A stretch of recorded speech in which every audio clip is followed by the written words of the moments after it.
What's up guys, ayan isang Daikin naman dito may problema no. Ayun, so nag-on off po yung condenser niya guys. At gumagana lang daw tuwing gabi. Namamatay kapag araw. Hindi siya lumalamig pag tanghali. Yun, so i-check natin ano kayang problema nito. Ayan, so buksan natin tong unit no. Ayan, so para ma-access natin yung kanyang PCB. Ayan no. Baklas na natin yung mga wiring niya. Okay, so pati mga tornilyo. So iangat lang natin siya ng ganyan guys. So para matanggal siya. Angat lang siya konti din. Yun, kalas na siya. At ayan na nga po, dahil sobrang init po sa doon sa ibabaw ng kanilang bubong, so binaba natin dito yung board at dito natin gagawin. Ayan, so check natin yung value. Ayan, positive.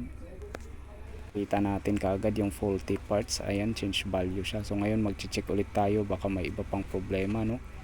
Ayan, check natin yung mga capacitance at saka resistance ng mga parts.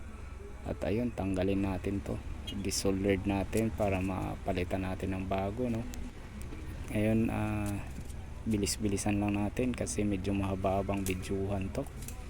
Ayan, so yun, tanggalin natin to at palitan natin ng bago dahil ito yung nagdadahilan kaya hindi nagra-run ang ating inverter drive no. So yun, hinangin lang natin ng maayos to. At ayun, ibalik na natin to, lagyan ng thermal grease. So buo na yung board, nasolda na natin yung bagong parts. Ayan, so ikakabit na lang. At ayan na nga po, naikabit na nga natin yung board. At ayan, takpan na rin natin to at para matesting na rin natin ang unit. So okay na siya guys, tuloy-tuloy na yung kanyang andar. Mainit na rin yung buga. Ayun guys, so okay na yung andar niya, nagpapawis na. At ayan na nga po, kinuha na natin ang mga parameters reading no. So malakas na rin yung andar at hindi na siya namamatay no.